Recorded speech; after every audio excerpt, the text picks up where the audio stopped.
In the near future, the mining spaceship Borealis is flying across space.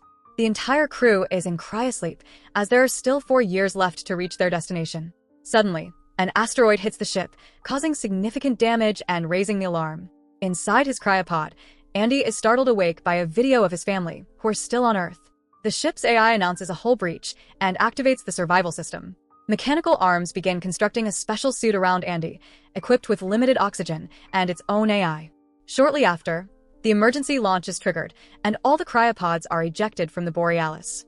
Most pods escape safely, but a few are caught in explosions as fires spread across different sections of the spaceship. The robotic arms finish building Andy's helmet just before his pod fires its thrusters.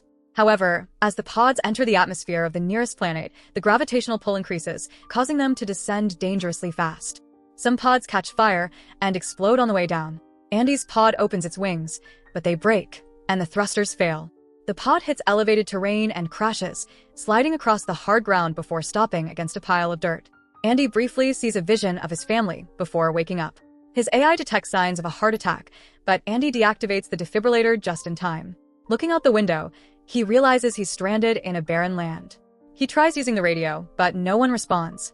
The pod suddenly shifts, and the AI warns Andy that the terrain is unstable, urging him to leave.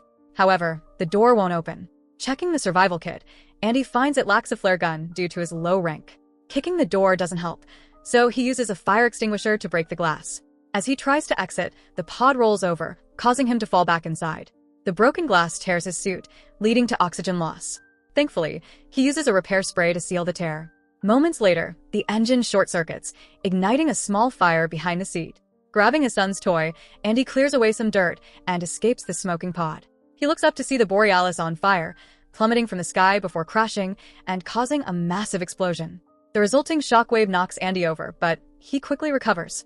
The AI informs him that the ship only made it halfway through the journey and has landed in uncharted territory. Spotting a distant light, Andy begins walking toward it while trying to contact other survivors. After some time, he finds half of the Borealis engulfed in flames and a nearby pod. Inside, he retrieves an oxygen tank, but a crew member's body falls out, startling him. Examining the tank, he finds it broken. Andy leaves without noticing the blood and claw marks on top of the pod. A few minutes later, Andy stumbles upon SOS lights amid strong winds. This setup was created by Dwayne, a fellow survivor who retrieved some equipment and is contemplating using bodies for food. Dwayne reveals he accessed the NAV log before the crash and discovered the company had taken a shortcut through an asteroid belt to save fuel, stranding them in unknown territory. Dwayne is attempting to send an SOS message to Earth, which will take 8 months to arrive. If rescuers use a fast ship, it will take 2 years for help to come. Andy begins to lose hope, but Dwayne suggests searching the other half of the Borealis for survival resources. While stepping back, Andy accidentally unplugs the machine and turns to fix it. At that moment, a mysterious creature attacks and captures Dwayne, leaving no trace behind. When Andy turns back, he finds himself alone. He sends the message to Earth, takes Dwayne's gun, and starts walking toward the largest piece of the Borealis, guided by the AI. The AI soon admits its navigation system isn't functioning properly. Andy screams in frustration, thinking about his family, until he hears a voice on the radio. It's Naomi, another survivor. The signal is weak, so Andy runs around to improve the connection. Naomi explains she's trapped in her pod and has scanned the crew's trackers, finding only 3 survivors: herself, Andy, and Dwayne. Naomi sends her location, but the AI warns that the terrain there is unstable and Andy may not have enough oxygen to reach her. Hesitant, Andy is convinced when Naomi mentions she has extra oxygen for both of them. For hours, Andy walks while talking with Naomi. Suddenly, he hears a strange noise and asks the AI to scan the area, but that function is unavailable. Naomi remarks that Andy's AI model is outdated and had been discontinued, another cost-saving measure by the company. As night falls, Andy carefully navigates the dark terrain with his dim helmet lights. He freezes, thinking he sees something, but dismisses it as his imagination. Moments later, he notices rocks rolling near his feet and hears unsettling noises. He doesn't see the shadow watching him from above. Andy comes across strange holes in the ground, leading to a larger hole covered in cobwebs. Realizing the smaller holes are paw prints, Andy panics and quickens his pace, noticing an increasing number of cobwebs. Snow begins to fall, and the noises start sounding like growls. Something large moves nearby, prompting Andy to hide and turn off his helmet lights. Naomi's scanner shows multiple crew trackers moving toward Andy, but none respond to his calls. The AI links to the trackers, revealing signals surrounding Andy. Suddenly, a flare lights up the area, revealing a massive spider-like creature nearby. Since it ate the crew, the spider has their trackers in its stomach. As Dwayne's gun isn't working, Andy screams and starts running, only for the spider to leap toward him. He falls into a crack in the ground, and when he looks up, the creature is reaching inside to grab him. Terrified, Andy keeps running while the spider follows from above, occasionally reaching in to slash at him. Fortunately, Andy dodges the attacks, but is so distracted that he falls off the edge of a cliff. He rolls down at a painful speed, though the snow cushions his landing. The spider roars at him from above, but doesn't descend. Andy freaks out after the ordeal, and Naomi interrupts him to point out that his oxygen levels are dropping. The fall has torn his suit again, so Andy rushes to seal it with the repair spray, using up the last of it.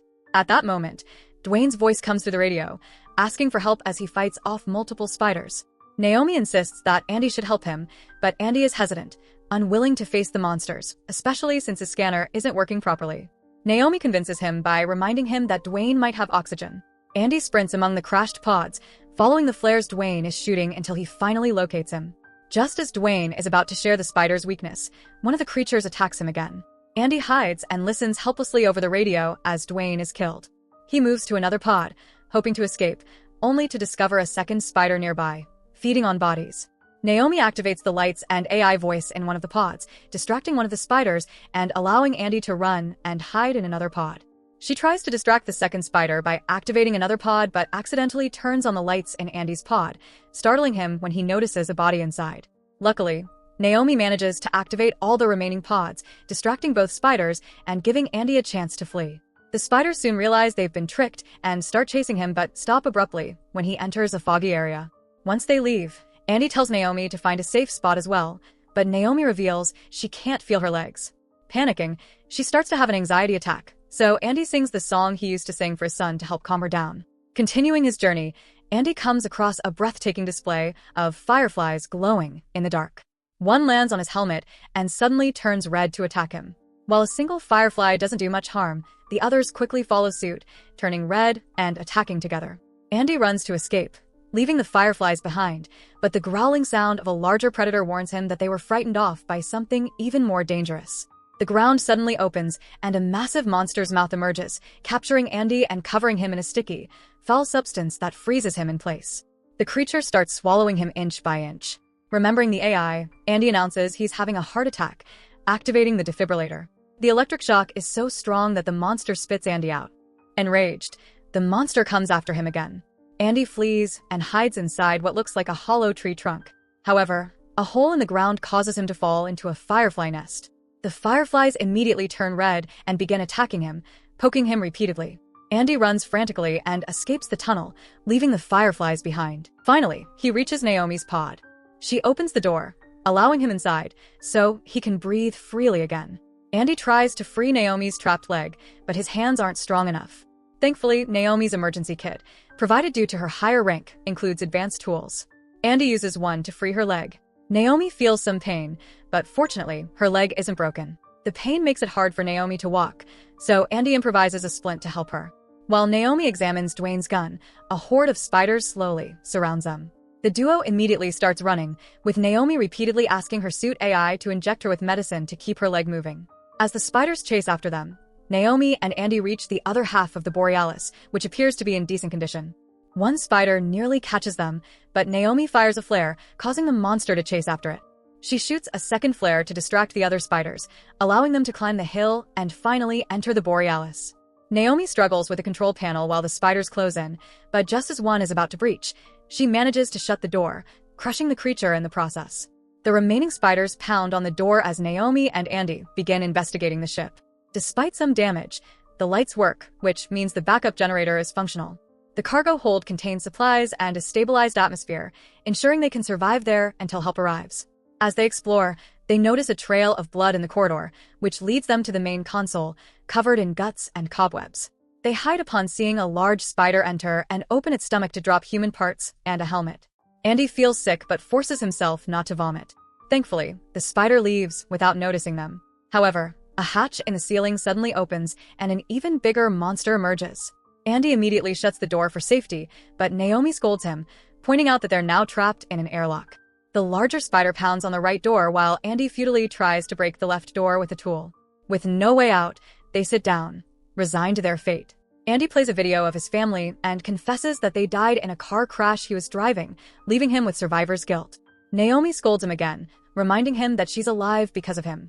They hug, thinking they're about to die, but Naomi notices an orb full of fireflies stuck to Andy's suit. When the spider finally breaks in, they throw the orb at it. The fireflies immediately attack the creature, forcing it to retreat. Seizing the opportunity, the duo presses a button on the main panel to open the opposite door and runs toward the cargo bay, only to stop when they realize they're on an elevated platform.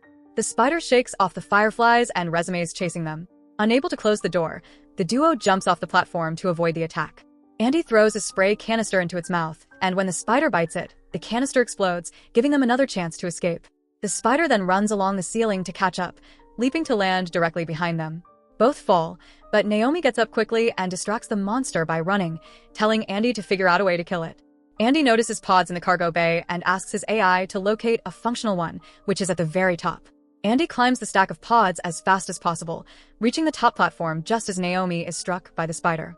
Andy shuts off the lights, allowing Naomi to hide inside a box unseen. Inside the box, she discovers emergency lights, which she wraps around herself to draw the spider's attention again.